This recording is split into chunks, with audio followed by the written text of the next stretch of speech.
Hey everyone! We're continuing our walkthrough now of SpongeBob Squarepants Battle for Bikini Bottom 15-minute version. This is part 54 of our SpongeBob Squarepants Battle for Bikini Bottom 15-minute version walkthrough. In the last part, we finished up the kelp swamp, and we're right now doing the kelp caves. And we're just about to push the third button to make the big gate open that has a checkpoint, and we're able to get the teleport box by. So, cause after we opened that gate, which you could tell this button that we'll push eventually in just like a minute will be opening. That was going to be my goal for the video, but I realized my camera was like at 1440, so I had to stop adventure-wise. So you could tell, it's kind of funny because you could see for two reasons. One, you could tell we have the same number of socks as we have number of campers found. Do you see that? And you could tell the second reason is the number of socks there are in this place is the tens number of the socks that we have. And also the hundreds number of shiny objects. And it's kind of funny for a third reason because you could tell the thousands and the hundreds in our shiny object amount is the switch around of what we have as our sock amount right now. Do you see that? So yeah, we're right now as SpongeBob on the pressure plate about to be using the cruise bubble to push that third button. So we'll continue now. And first use the cruise bubble to destroy this sleepy time robot. And then second, use the cruise bubble to hit the button, which is right here. And you could tell this gate that's opening is the one that I'm talking about, where we were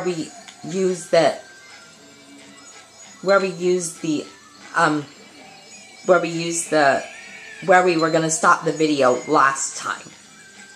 So you could tell we'll eventually face a monsoon, but we got a buzzbot. So now, when the monsoon's not looking, we'll use a cruise bubble from back here to see if we can attack it like so. Because remember, sometimes the lightning strike will scare you. So you should use a cruise bubble on every monsoon you see, so you don't get electrocuted.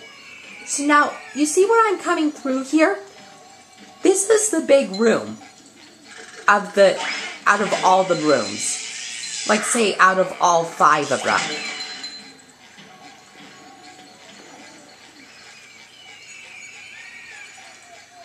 And now when we come up here, you could tell there's the next pressure plate and a buzzbot. So now we'll do the next pressure plate here, and you could tell that button opens. And now we need to use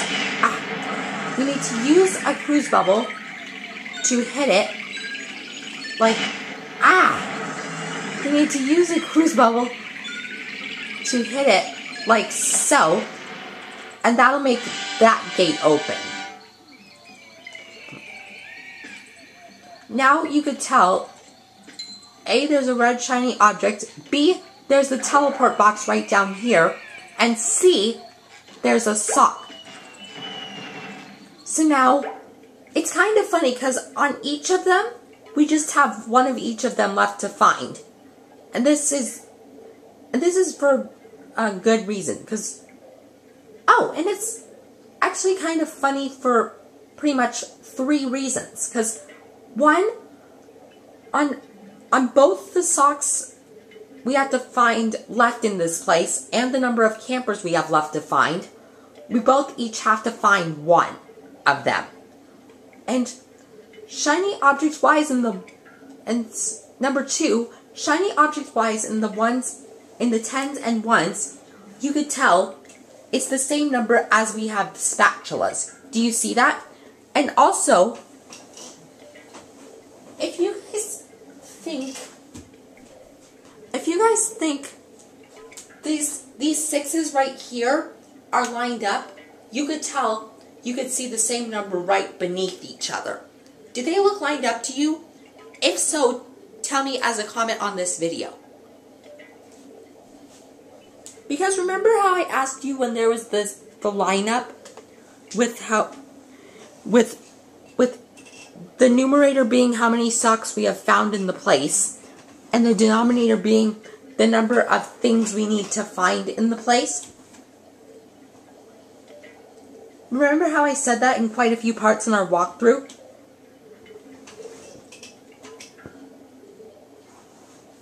If so, also on those videos when I asked you, tell me as a comment on those videos, including this one, if they were lined up, because it would be impressive if they were.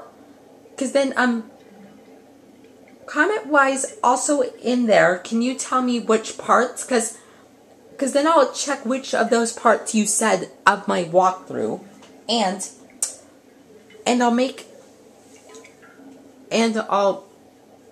I'll tell you as a reply to your comment, or if you could figure it out, or actually, maybe you could figure out by watching the parts how many total we've seen within this walkthrough, like matching up with the numerator of the socks and the denominator of the things we need to find.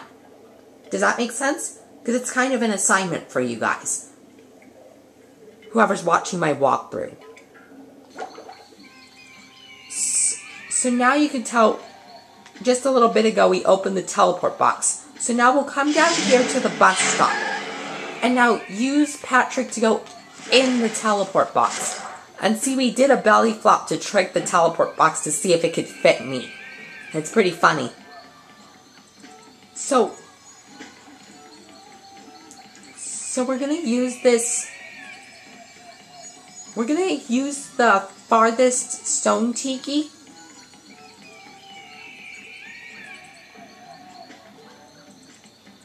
Now see, instead of a higher version of the kelp forest music, you could tell it's a more lower version. Do you know why that is? If so, post it as a comment on this video. So see, we're going to use the stone tiki on this pedestal first, because remember, like I said, we still had to find one of these crystals, and these bouncy leaves that just came up will give us the advantage to get it. So now you could tell we found half of the crystals. So now we'll pick it up, and you could tell when we get it picked up, the bouncy leaves go away because it wouldn't stay. And now you can tell we just got an extra life. And now we'll bring the stone tiki over to this pedestal where you could see that invisible underwear. Because you see, when you push this pedestal, these bouncy leaves that are in the water come up. And it'll help us a little later. So now we'll get this.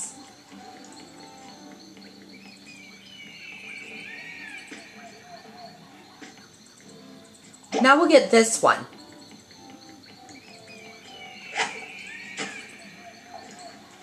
And we'll use it actually right now with these steps over here, because we have to use this stone tiki for something.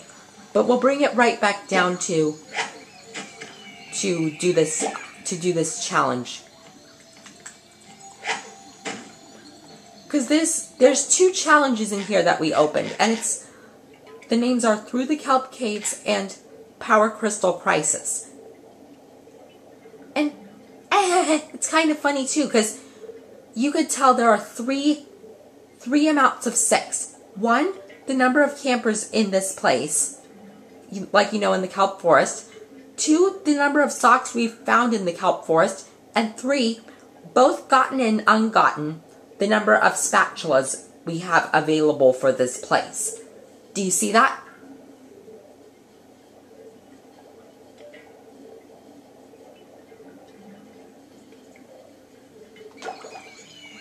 And now we'll use it on this pedestal. Because watch the bouncy leaf. It starts out as 1, but watch. You could tell it goes up faster and higher. And that's what I wanted it to do when we were at the kelp forest finding our first camper that was really high up, that's towards the beginning. Do you understand why, with the bouncy leaves, why that should happen? So total wise, there's a value of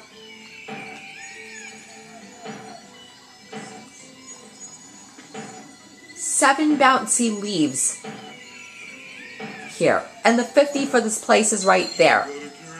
And when we collected it, we're now above 21,000 shiny objects again. So now you see, we just got another crystal, and now we're 2/3 done crystal-wise. So now because we collected all of that up here, we can now deactivate this, and that'll bring down... Now see, it went down fast again. And now bring down this stone tiki and continue on. Now see, in order to do this pedestal, we have to do one of the stone tikis on that pedestal. You see where the invisible underwear is right above it. And next we have to bring the stone tiki up where the first pedestal what we used with this first stone tiki available. And now with this second one, we have to throw this stone tiki over to where you see the crystal. And now we have to come down. And now here's a new part of the kelp caves for you guys. Because see, this is gate number 5 if I'm correct. And now we'll get a checkpoint. And see, here's the last stone tiki, and we got a red shiny object, and here's the last camper.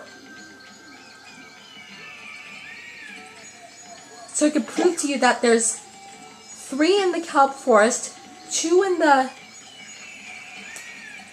kelp swamp, and 1 in the kelp caves. So it's a backwards sequence there, with how many campers there are, and part-wise a sequence going up. And it's pretty funny because you could tell for part 1 of the kelp forest there was 3 campers, for part 2 there was 2, and for part 3 there was 1. So total-wise it's always 4. Can you visualize that? So now you can tell with this third stone tiki we picked up over by a little bit back from where the last camper is, we have to bring it up to where we did this second stone tiki, except this one, since we can't use a throw fruit, we have to use a stone tiki instead. So we use it on the Patrick teeter-totter like so, and you could tell we got a crystal. And now you could tell I got a green shiny object. But the reason why we brought this one over here is because, well, you could tell with the third stone tiki we have to use it on the target because we can't use a throw fruit, because if we use a throw fruit it'll wilt. So that's where the stone tiki using comes in. And now with this the second stone tiki we moved over here, we use it on the pedestal like so. And then you could tell the 3 bouncy leaves come up. Now we're going to come to this gate and stop the part here. So yeah, most likely in this video, we